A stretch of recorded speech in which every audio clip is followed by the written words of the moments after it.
U.S. President Donald Trump changing course once again today, backing down from the reciprocal tariffs he announced on countries all over the world just a week ago. The tariffs are now being paused for 90 days and limited to 10%, with the exception of one country, China. China wants to make a deal. They just don't know how quite to go about it. You know, it's one of those things they don't know how quite. They're proud people. And President Xi's a proud man. I know him very well. And they don't know quite how to go about it, but they'll figure it out this morning. In fact, the U.S. president is raising tariffs on Chinese imports from 104% to 125%. Trump accusing Beijing of disrespecting global financial markets. He says he reversed course for the other countries after more than 75 of them called to negotiate a solution. As for Canada, nothing has changed. The White House confirming our country is exempt from the 10% baseline tariff. And Mayor Olivia Chow called a meeting with the city's economic action team shortly after Trump announced his pause on tariffs. What the team is saying is that, yes, let's buy local and shop Canadian, but this is also a good opportunity to get things done faster, to aggressively promote our local industry, to shore up our manufacturing industry. The next step, stick to the plan with a bit more of a push. While Canada is exempt from the 10% baseline tariff, it's unclear if that will change. Meanwhile, the country is still facing 25% levies on steel and aluminum and on some auto parts. The city says it has a new plan to address the leading cause of gridlock in Toronto, construction. The plan passed through the city's Infrastructure and Environment Committee today. Nama Weingarten has the details. Breaking news, construction is the main thing making Toronto congestion worse, something many drivers already know as they sit in traffic. Like many drivers, I'm thinking, why can't the city coordinate? Why is there no one working on the job site? Why can't it be done faster? Why are lanes closed for months and months and months? And a new plan to address the problem passed through a city committee Wednesday.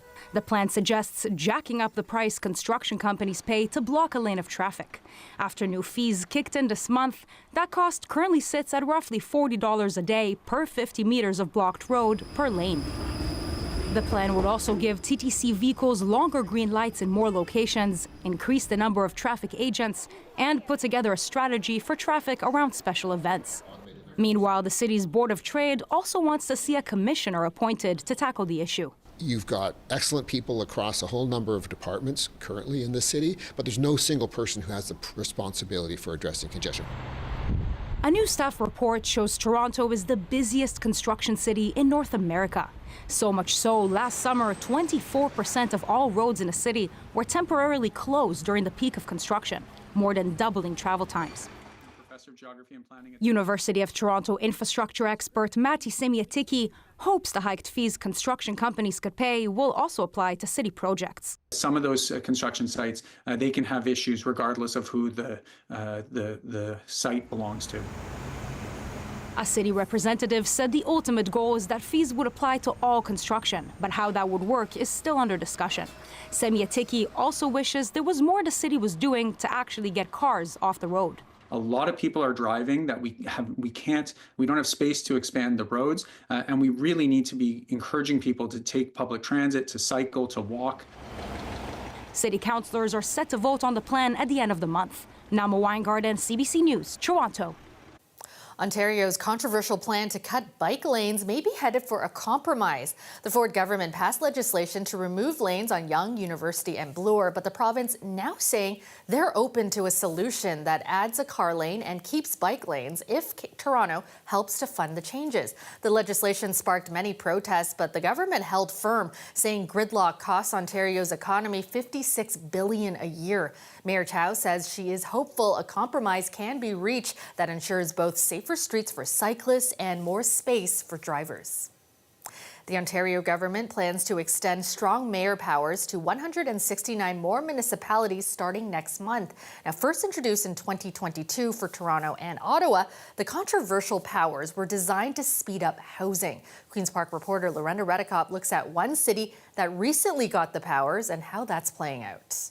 The ayes being 76, the nays being 31. The province first added strong mayor powers for Toronto and Ottawa more than 2 years ago. Dozens more towns and cities added since. Now that list is set to grow much longer. Another 169 municipalities as of May 1st. The first act by the new Municipal Affairs and Housing Minister, who said in a statement the government is providing mayors every possible tool to get homes and infrastructure built faster.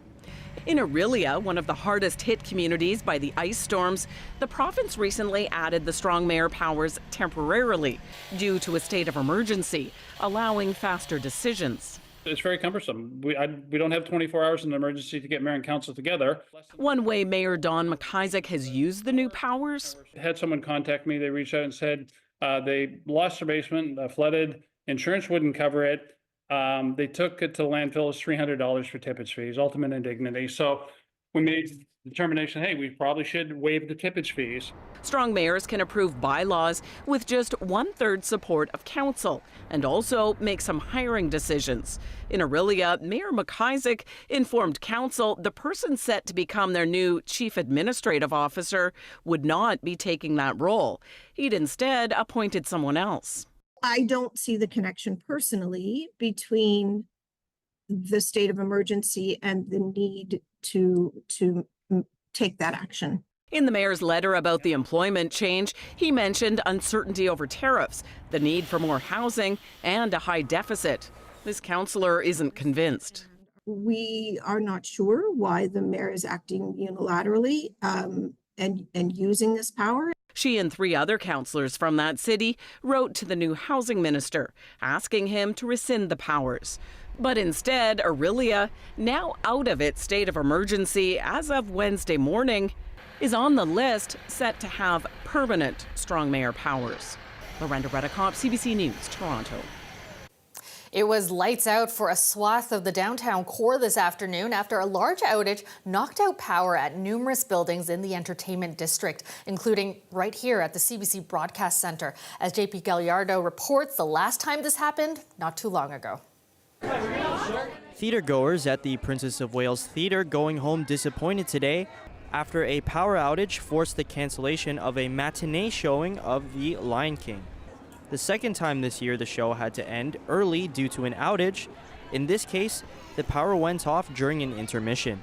We were very annoyed. I demand a refund. A little disappointed.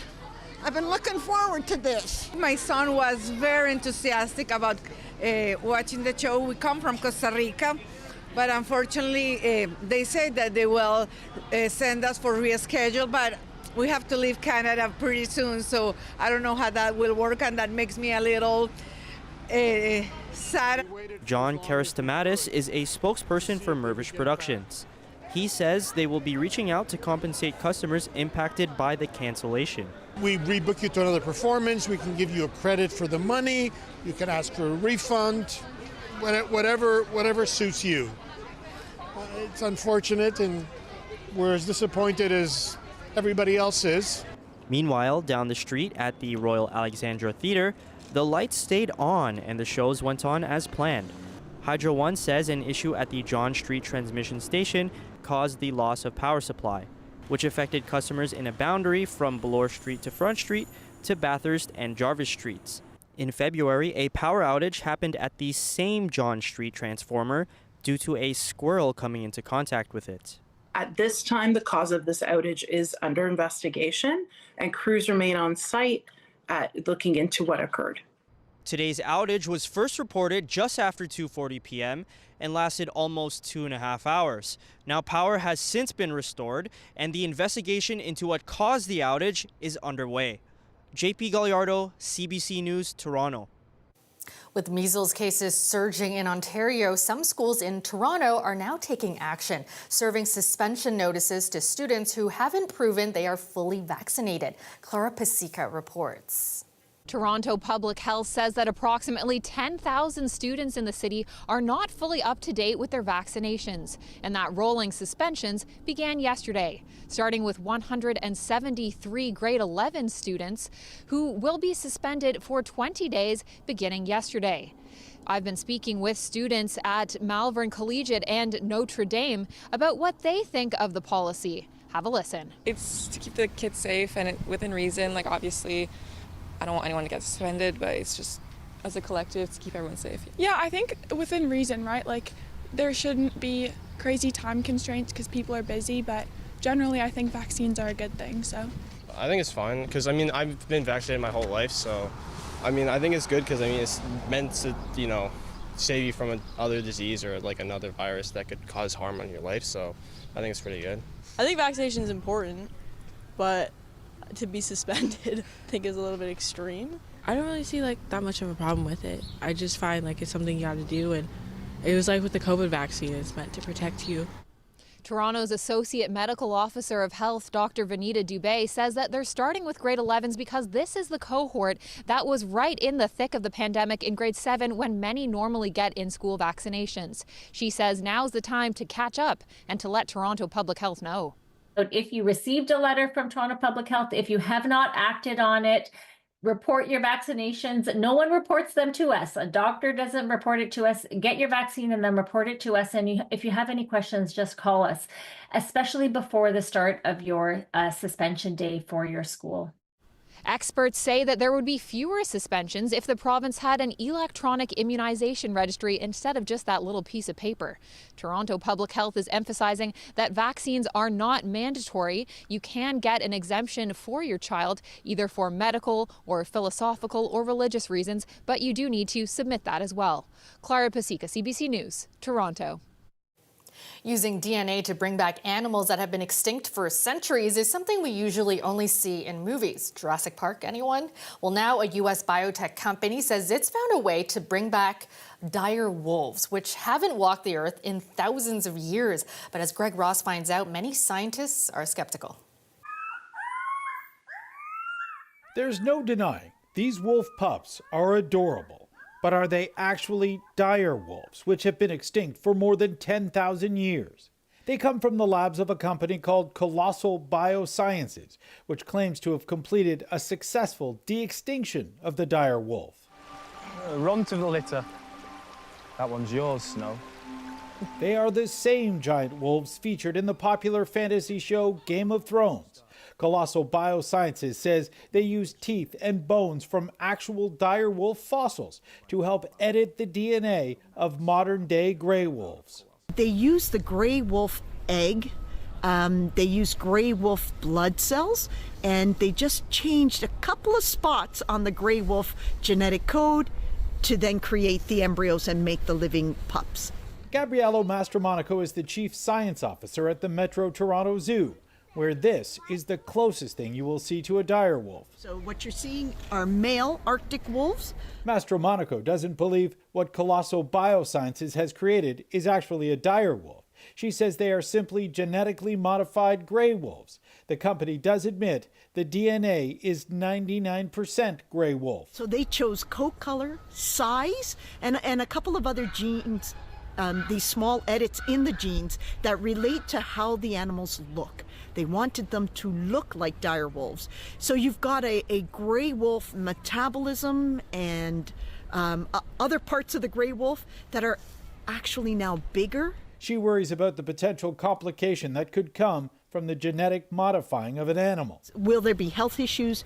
Can there be disease issues the more you edit the animal? Colossal Biosciences says that their wolves are living on a 2,000-acre property and that they are working on the de-extinction of other animals, including the woolly mammoth. Greg Ross, CBC News, Toronto. International Day of Pink is being marked today, aimed at standing up against bullying that targets members of the 2S LGBTQ+ community. The Toronto District School Board marking the day with a special presentation. Together, we are standing up against all forms of bullying, homophobia, transphobia, and all forms of discrimination.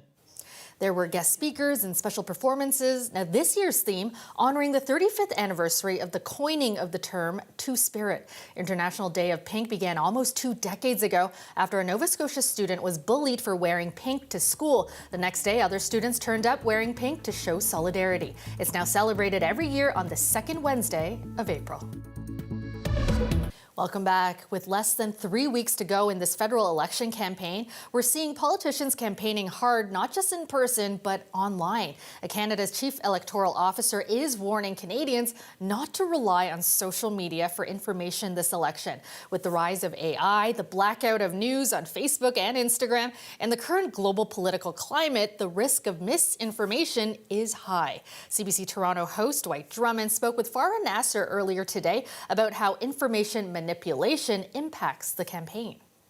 I think the most surprising thing to me, Dwight, was how affordable and easy it is to mount an influence campaign this election for Canadians. When you think about it, this is the first election where we've had AI at our fingertips, right? ChatGPT was just a few years ago when that all started and everyone started using that.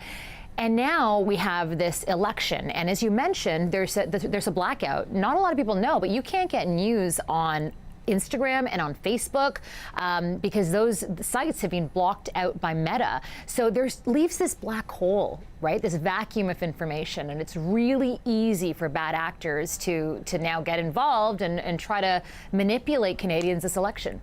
Give us some examples of what you found.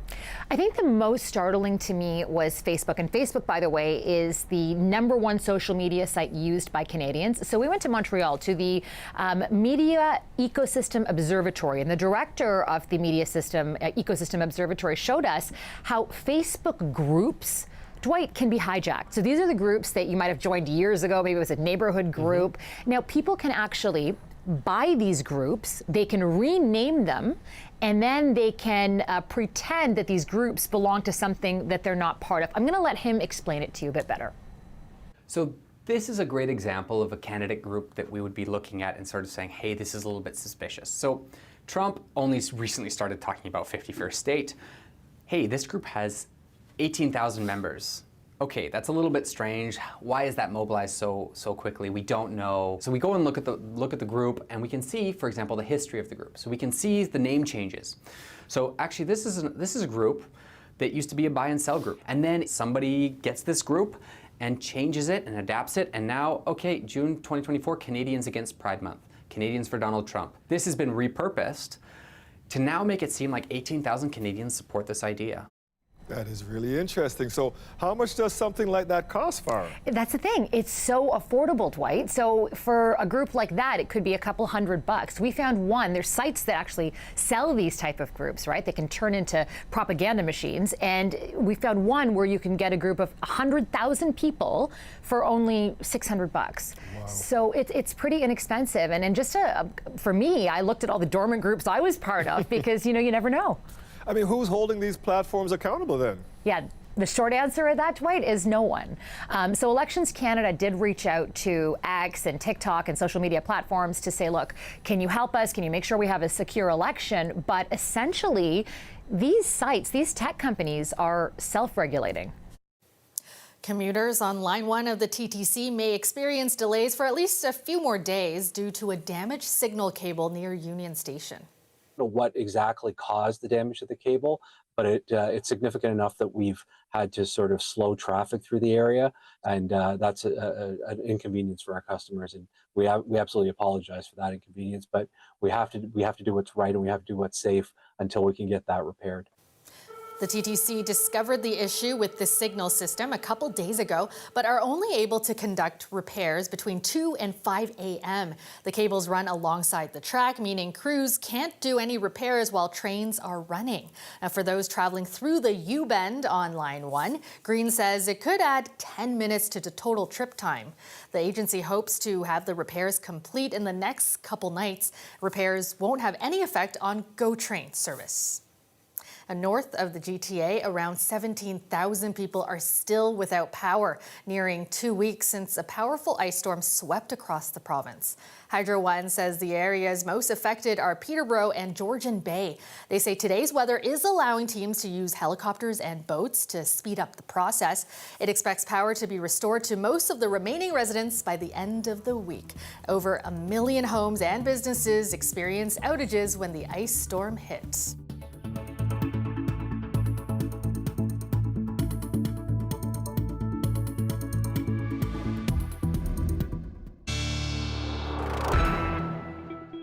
Colette joins us now with a check on the forecast. And Colette, a pretty chilly April so far.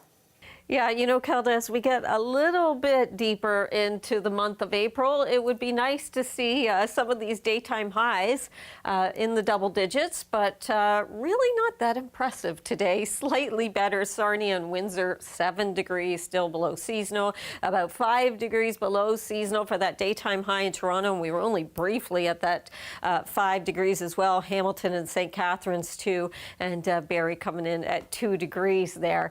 Through most of the overnight, it's kind of a situation of partly cloudy skies and then increasing cloudiness as we go towards the morning.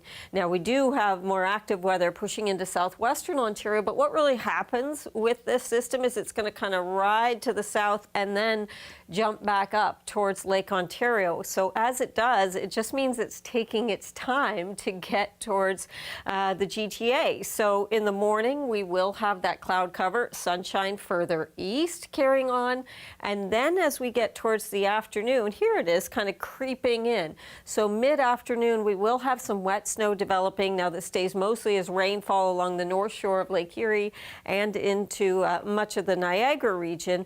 And close to the lake, we'll find that changes over or is kind of a messy mix too, even on the north side of the lake. So mostly for Toronto, it might be a few centimeters kind of here of slushy mix, and then it will be pushing out, but it's kind of slower to leave than it is to come in. And so because of that, even on Friday morning, some wet flurries still possible or mixing with a few showers for the early part of the day on Friday. And we kind of keep quite a bit of cloud cover there as well. Even in fact, towards Saturday, we're going to keep some cloud cover as we've got the system kind of retrograding back towards the lower Great Lakes. So we just can't really get away from it. Don't worry, we will. The second half of the weekend is looking quite nice, frankly.